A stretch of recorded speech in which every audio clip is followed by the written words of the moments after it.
Buenas tardes, presidente y colombianos. Yo creo que se ha tocado un tema y es bien importante pues, que las decisiones se toman con datos técnicos y de manera seria. Yo decía que no se toman con corazonadas, sino realmente se toman basado en el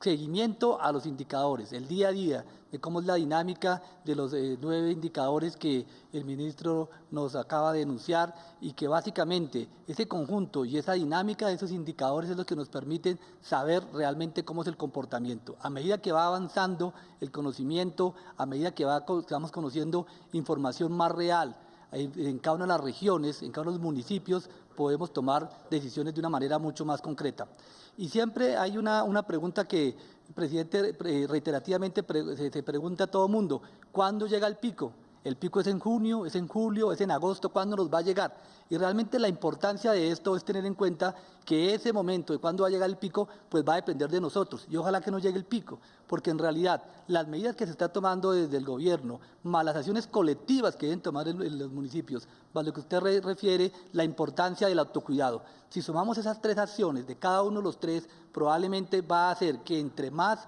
juiciosas se cumplan esas medidas, es probable que el pico se postergue y que probablemente llegue a un pico que no sea un pico, sino que realmente, podríamos decir, sea un mini pico, y ojalá que podamos tener siempre la capacidad de tener una respuesta. Creo que ahí va justamente lo que vamos encontrando, lo que va mostrando el comportamiento de todos nosotros como sociedad, es lo que de un momento dado va a determinar hacia dónde toman los indicadores. O sea, esto no es ciencia ficción, sencillamente es el resultado de la biología y el resultado del comportamiento de nosotros como seres humanos.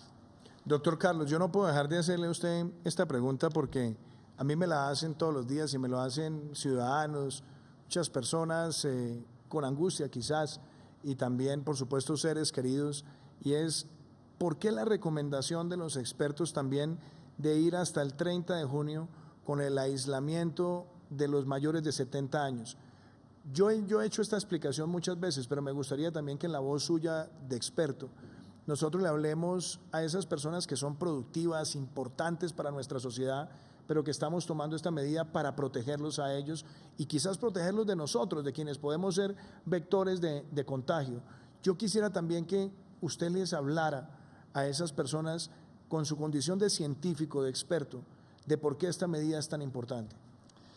Mire, presidente, hay unos temas en los cuales ya estamos aprendiendo de una manera importante, y es que sabemos que la velocidad de contagio del virus, sabemos cómo se transmite el virus, pero también desafortunadamente sabemos que a medida que aumenta la edad y adicionalmente si hay algunas condiciones de salud, como hemos repetido varias veces, el ser hipertenso, ser diabético, tener algún trastorno de la inmunidad, va a hacer que si uno se contagia, se complica. Es decir, todos tenemos el mismo riesgo de contagiarnos. Los que no nos ha dado el virus nos podemos contagiar de la misma manera. Pero cuando uno tiene algunas de esas condiciones que acabo de nombrar, pues desafortunadamente la posibilidad de complicarme pues es mucho más alta. Y casi que empezando en los 40, a los 50, pero más entre los 70 y los 80 años, hace que desafortunadamente conos y comorbilidades, es decir, condiciones de salud que pueden empeorar, hace que la posibilidad de llegar a cuidado intensivo y de complicarme, incluyendo la muerte, pues es mucho más alta. Entonces, como el virus está circulando, todavía tenemos áreas que no están